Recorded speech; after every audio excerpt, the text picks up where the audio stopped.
Great to see you here. Okay, so the first thing we're going to talk about is this is how I protect my investors in a project, like a fix and flip project in particular.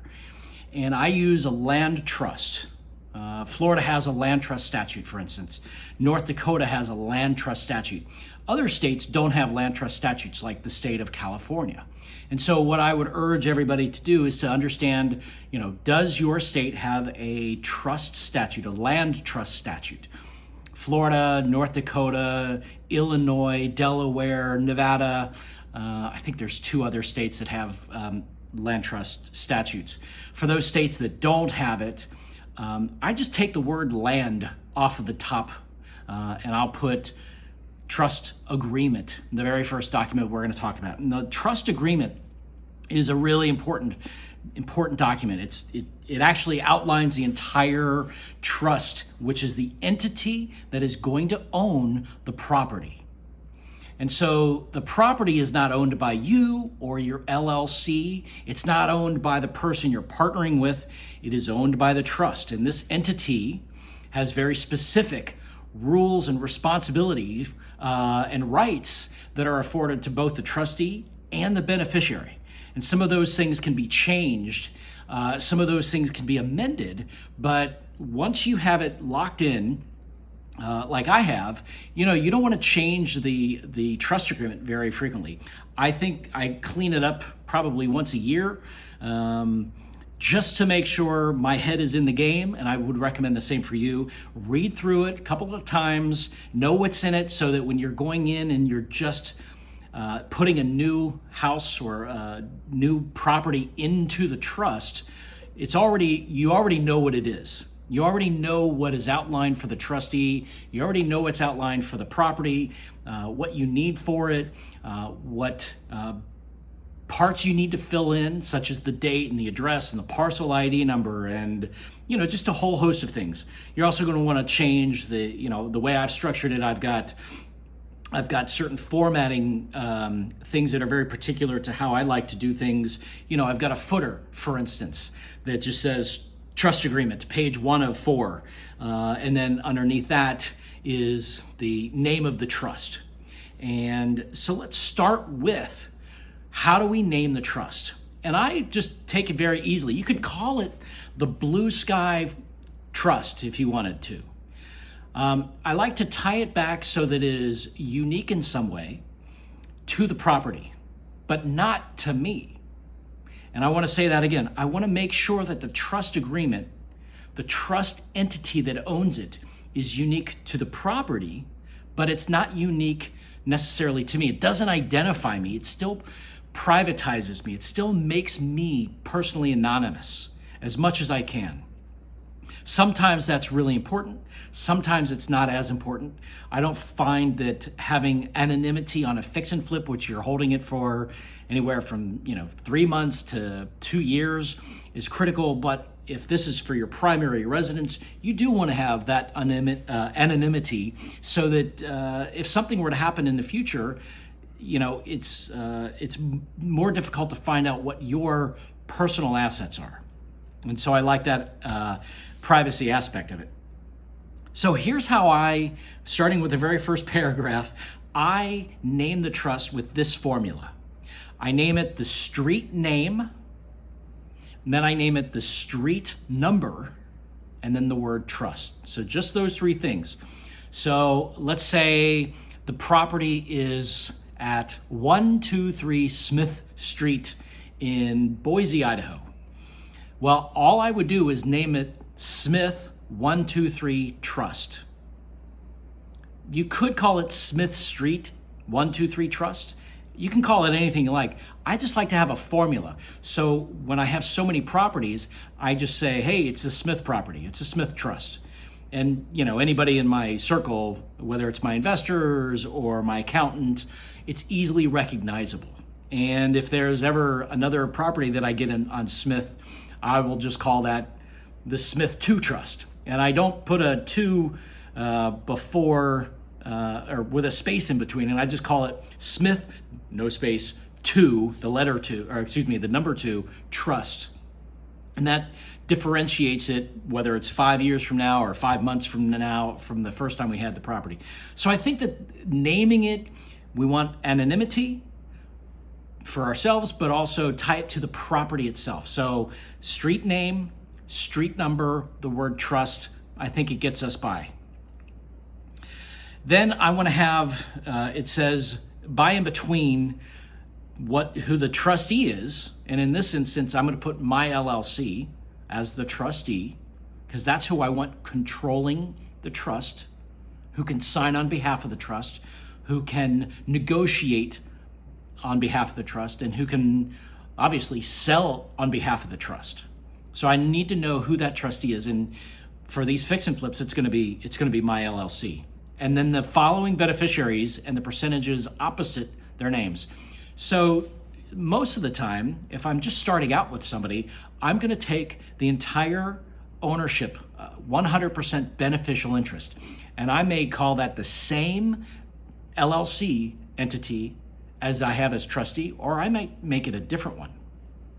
And there's a number of reasons why I would choose a different one, depending on state and who my partners are and how things are structured. And so there's just a lot of different things. You can certainly ask me about that. But in this example, if we're just kind of churning a bunch of fix and flips, I would say it's probably easiest to structure. One is the trustee, one is the beneficiary. It could be the same. Some state laws may have challenges with that, so pay attention. The trustee may not be able to be the same as the beneficiary, and that's a pretty quick and easy thing to find. But mostly, I would say it's doable. Okay, and then going through the property, going through the trust agreement. Number one, on my trust agreement, it says the trustee is about to take title to real estate under the provisions of Section 689.071 Florida statutes. So let's stop there. We need to make sure that if we're using this for the Florida, that we have that code, that statute in the document. That's a critical tool because that outlines how this whole thing protects us, what rights and responsibilities we have as trustee, what we get to do as beneficiary, and if there's ever a problem and we have to go litigate something, then they refer back to this specific code in the Florida statute. If we're talking about North Dakota, we're going to make sure that we have the correct section of the code so that it is spelled out when it says, Florida statute or North Dakota statute. And he agrees to hold it and the proceeds, profits, and the thereof, if any, which may come into his possession in trust for the uses and purposes. So then the land, number two, the trustee will take title to the following land located in this particular example, I'm going to use, Charlotte County, where I grew up in Florida. We just need to specify what county does it exist in. So that's another portion we're going to have to fill out. And then underneath that, I just put the actual address. So in that example, it was 123 Smith Street, Boise, Idaho. I don't know the zip code. And then underneath that is a section for the legal description. Now, I like to shrink this text down because sometimes it can be quite lengthy. I also like to boldface it just so that it's super clear. Then underneath that, I'm going to put the property appraiser's parcel identification number, and it's normally some digits, some dashes, and some letters, whatever. And then underneath that, number three, the beneficiary's interests. And it describes how the beneficiary owns the beneficial interest in the trust. Now, here's a really important part of this. I want to make sure that you're making a solid and clear distinction between owning the house and owning the beneficial interest. Those are two very different things. And let me dive into that for a moment. When you own a house, that's in your name. Now, if you own it the property's owned in a trust and you're the beneficiary of that trust, you see the benefit of the trust, but you can't do anything with that property, the trustee has to do it. You can't sell that. You can direct the trustee to sell it, but you don't own nor control the property. You have somebody else doing that for you. And of course, if we do any research and we find out, where are the origins of trust law, it comes from the Crusades, when people in England would go down to the Holy Land to fight their crazy war and try to make everybody Christian. And what they would do is they would say, hey, you, cousin or neighbor, I own these 1,000 acres. I trust you to watch over my land while I go fight the war. And so once that is done, once you come back, you're going to give me back what I have the beneficiary interest in. And so you had to choose somebody that you trust really well to be your trustee when you went to fight in the war. And you would tell them, look, if I die in the war, then I want you to give the benefit to the trust, to this land, to this person, this successor beneficiary, this, my niece or my kids or whomever it is. They are going to be the successor to me, and in our example, the successor beneficiary. So that's where the origin of it comes. And so you don't own the house. The trust is owned. The trust owns the house. Okay, so what happens, number 4 here, what happens if the entity is dissolved?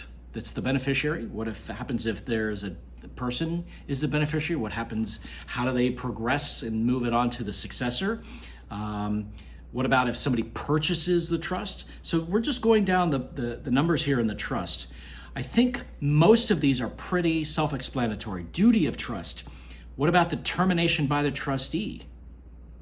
What about the limitations on the beneficiary? This is a really exciting one here. No beneficiary hereunder shall have any authority to contract for or in the name of the trustee or use the name of the trustee in any advertising or other publicity or to bind the trustee personally. So what does that mean? That really separates the trustee from the responsibility of, managing the trust, let's say, controlling the trust, and in a personal association with it. It also means that the beneficiary can't say, look, Joe is our beneficiary, and we want him to do all this. You can't go and publicly announce any of this. You can't say, I'm the beneficiary and I'm announcing to the world that Joe is our trustee. You can't do that. Again, it comes back to some anonymity for all parties involved. So it goes through a lot of different paragraphs here: trustees' compensation, notification of claims, limitation on agreements, the taxes, replacement of trustee, and what the process is for that. It's very well spelled out. You can go into, I've got 3 subparagraphs for this. You can go into 10, paragraphs for that. There are some very specific things you want to have and be able to do when you are the beneficiary and someone else is the trustee. You want to still make sure that you can fire that trustee if you have to. But the way I've structured everything is I don't want the beneficiary to be able to fire me if there is a promissory note available still. Now, we're going to get into some of that in a few minutes here. But I think that you can put limitations on what the beneficiary can do. You can put limitations on what the trustee can do. And I think that that is how using this as an investment ownership entity vehicle is going to protect a joint venture partner and also you and your capital. And that's how I've used it. And that's how I've really kind of rewired this thing so that down the road, if there was ever a problem with the person I was joint venturing with and they just didn't do the project or wouldn't do the project or couldn't do the project for any number of reasons, whether out of their inability to or their decision to not follow through with anything, I had the ability as the original beneficiary to claw back my beneficial interests, and then if I needed to change the trustee, I could. Again, we're going to get into some of that in a bit. Let's finish reading through the replacement of trustee, and there's a resignation paragraph, there's a replacement paragraph, death and dissolution paragraph, who the successor trustee, in case any of those happen, is automatically appointed. If I were to die, I've got somebody already that's going to be my successor trustee because they know my business intimately. I trust them. They can help finish projects. They can help unwind projects. They can do a lot of different things because I trust them to do that. Recording. This is another critical part of this. You shall not record this trust agreement. It is a non-recordable device. If you or anyone you know actually tried to record this, then you are violating the tenets of this trust. And I have it spelled out very clearly. If any portion of this is recorded, because I want it to remain anonymous, I want it private, then there are some ramifications of that. So we want to make sure that everybody understands you can't record this trust agreement. In Florida, we spell out the RICO Act, the Florida RICO Act, racketeering. There's a partition remedy. The parties are bound to this agreement. It spells out the addresses for notification. We want to make sure that in our documents we have who the parties are and what their mailing addresses are. In case something goes wrong, we need their most recent address so that we can mail and the court can mail notification to them. Then, of course, we sign and we get this document notarized. We can have the beneficiaries sign it. We can also have the trustee sign it so that the beneficiary says, I acknowledge this in front of a notary public, and the trustee says, I acknowledge this in front of a notary public. So that's the first document that we want to set up. The second document is going to be a trustee certification. And that spells out some of the rights and some of the responsibilities of the trust, but it doesn't disclose who the beneficiary is. Again, in that instance, we don't want to disclose who the beneficiary is, but we want the trustee to announce to whomever needs this announcement, such as an escrow company, hey, I am the trustee of this trust. It was duly formed on this date. It is formed under the laws of this state and these statutes, and I am, verifying this other information. And then that way they get what they need. They understand who it is, and the escrow company can then allow that trustee to sign on behalf of the trust. So at this point, we're going to now need another document I've not spoken about, and that is the deed. And it could be a deed to trustee. It could just be a grant deed. In California, I mostly did grant deeds. And in the trust certification, I would spell out the rights and responsibilities of the trustee in that document. Or in Florida, where we've bought a lot of property, I would have the deed to trustee spell out all of the documents that are required. I'm sorry, let me start that one again. In the deed to trustee, I would spell out all of the rights and responsibilities. And that would be then public notice. So that takes some of the information from the trust agreement, the non-private stuff, let's say, and announce to the world, here's who we are, what we're doing, but it remains private who the beneficiary is. So it discloses some, doesn't disclose other information, but that's a document you can use in several states. We've used it in North Dakota. We've used it in Florida. I've attempted to use it in California several times. It really depends on your relationship with your escrow agent and how that escrow agent is experienced. Does their underwriter allow for them to record this document, when you're buying the property or transferring it into, does the local county allow for that type of deed? So those are a couple of things you're going to need to find out first.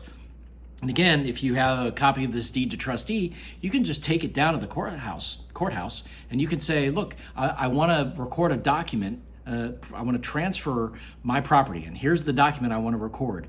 Is this acceptable as a template? And you might even fill it all the way out and even get it signed, and they may say, sure, we will allow this document to be recorded. And then you confirm that it's recorded, you get a recording number, they'll stamp it and put it at the top. And so I think that those steps are really important. So now let's just say you've created the trust agreement, you got a trustee certification, and you've got this deed, which is either a warranty deed to trustee or a deed to trustee, or maybe just a grant deed that deeds the property into the trust. Okay, so you are no longer the owner, the trust is the owner. Beautiful, beautiful tool.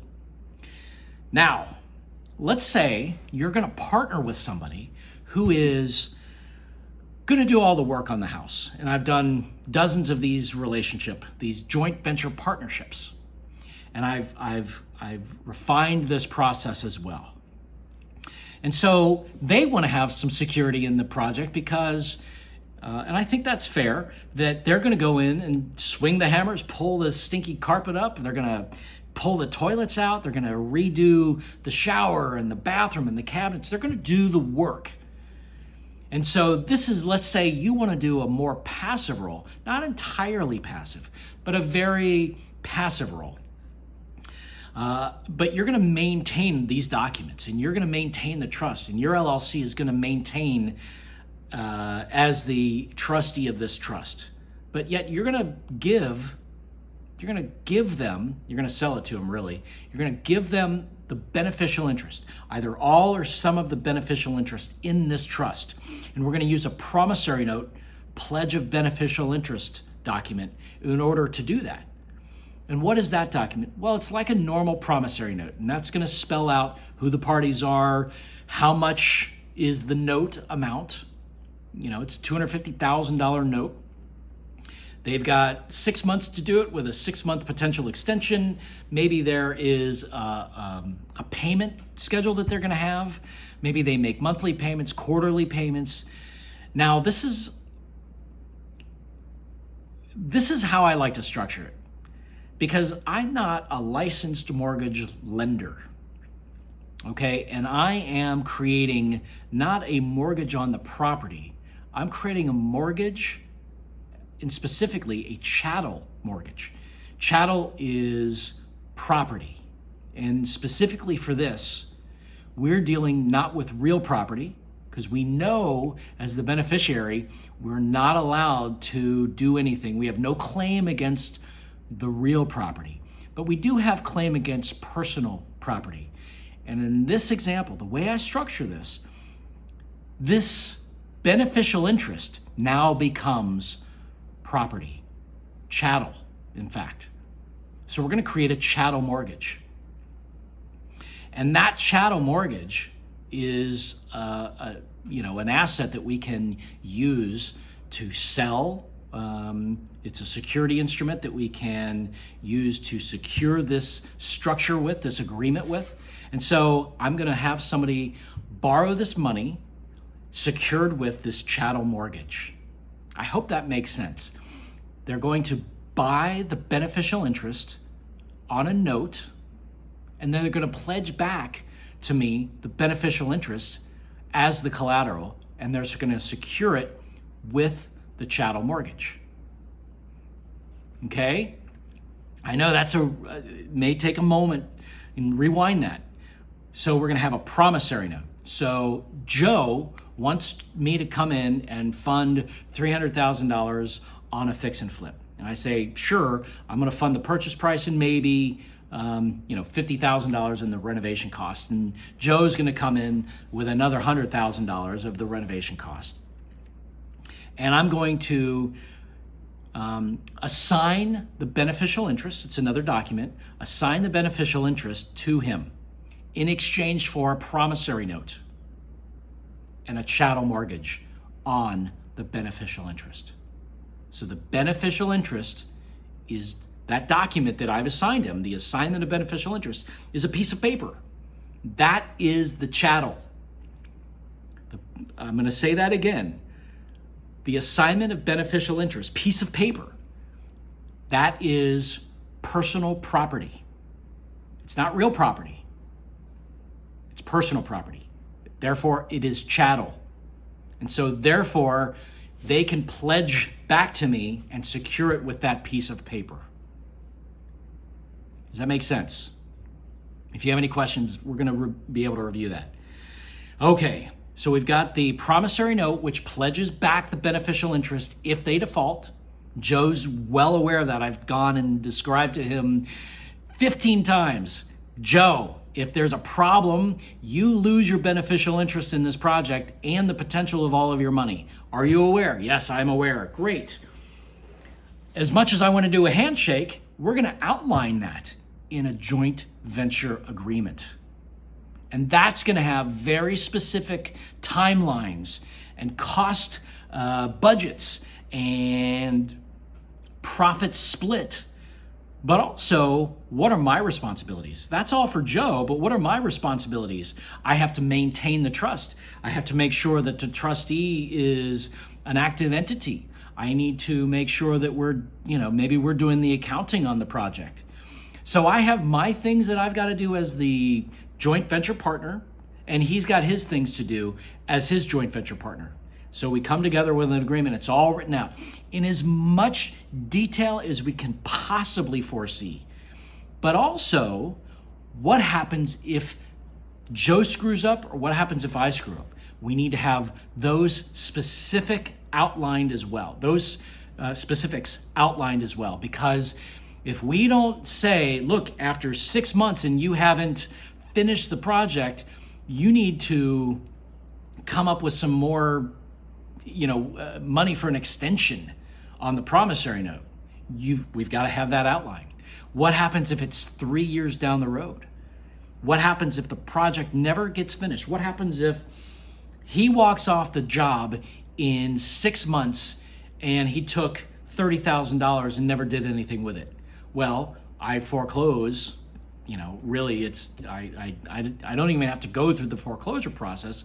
I announce to him that he's lost the beneficial interest because I call the note due based on his security agreement with the chattel mortgage, so that he's no longer the beneficiary of the trust in 50% or 100% or whatever it was that we assigned over to him. That assignment has null and void, and he's crystal clear in writing what those things are, and that's all in the joint venture agreement and the promissory note and the chattel mortgage. So it really wraps that ball up. So that's how I'm protected if they turn out not to work on the property the right way or in the right time frame or at the correct quality, so we don't have the right sales price any longer. But also he's got some ways to protect himself if he does everything right. And if he, I'm not here to go and take over a property. And I hope as a moderately passive investor, you aren't either, because we don't have time to take on 6 projects at a time. We just don't have the time. We want to find great people to do projects with. Great people, not moderately, hey, I heard this guy is cool, but, here's one of my edicts, and I want to make sure everybody knows this. Just because somebody is nice doesn't mean they're competent. Just because somebody is nice doesn't mean they're going to tough it out during the most difficult of times. So I want you to be really aware that even though they're a nice person, it doesn't mean the project is going to get done. Oftentimes, and I've run into this, and maybe you have too, that if something goes wrong, they don't have the ability, the fortitude to step up and say, look, we're going to figure this out. Sometimes people just walk away. Sometimes people run away. Sometimes people bury their heads. This structure will alleviate 90% of the concern that you may have. Just dial in as much of the language as you can, and I'm here to help with that. Okay, so let's say the project goes fantastic and he wants to buy me out of the project. We come up with a number, whatever that number is. I then can simply resign as trustee. And I'm going to include this document too.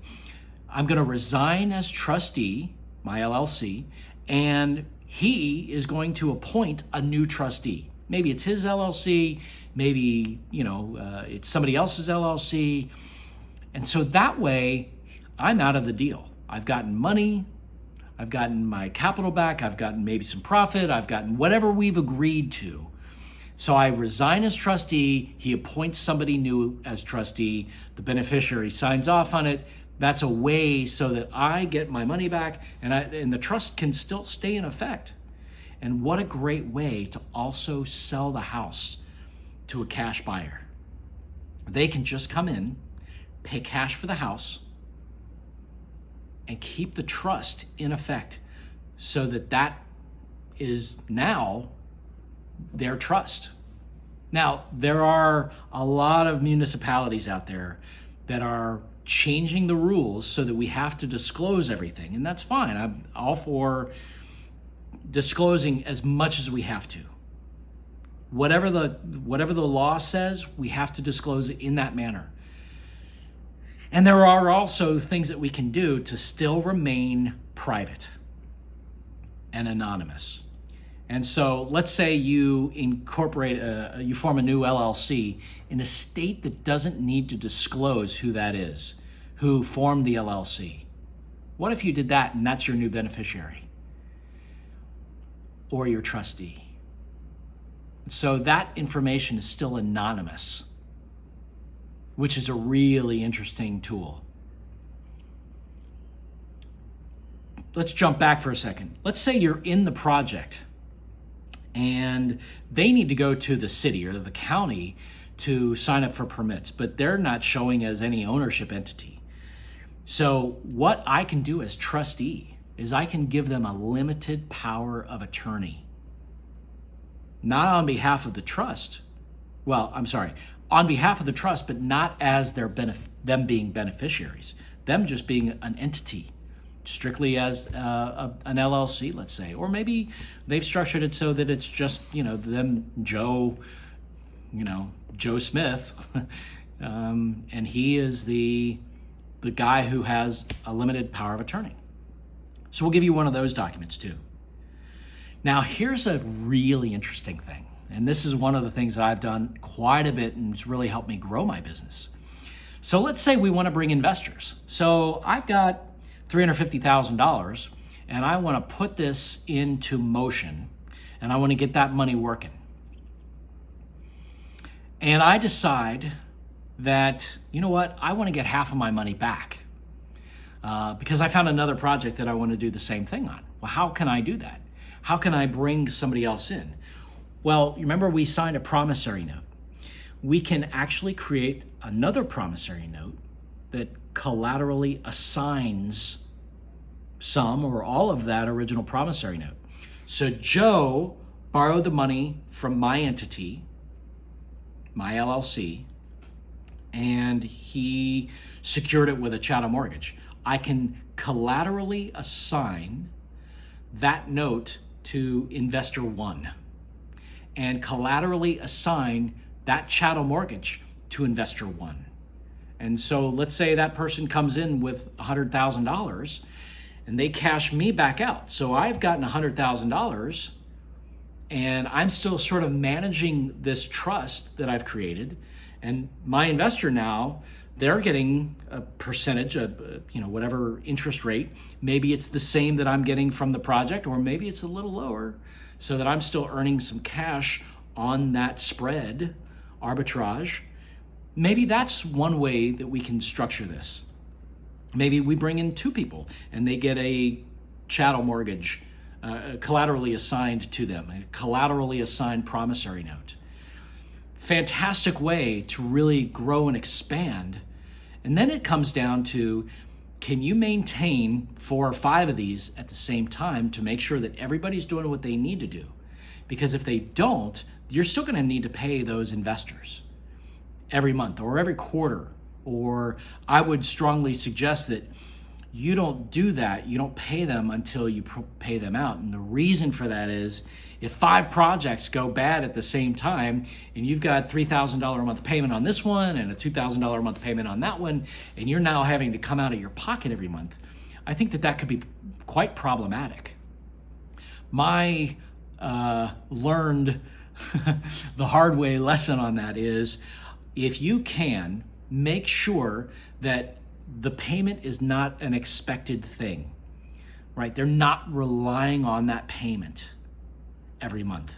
That's not their food money. That is not their house, their living. That's an investment money so that they don't need that money every month.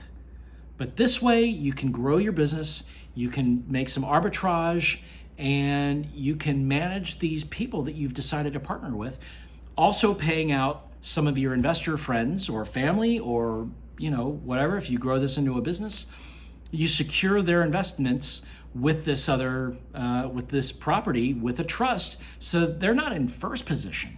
They're not in second position. They're higher than that. They're, borrowing on the trust as opposed to a first mortgage. So they're in better position.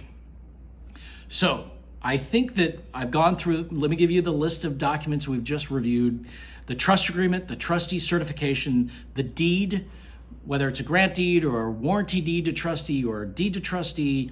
We've gone through the promissory note, which has a pledge of beneficial interest. We've gone through the chattel mortgage.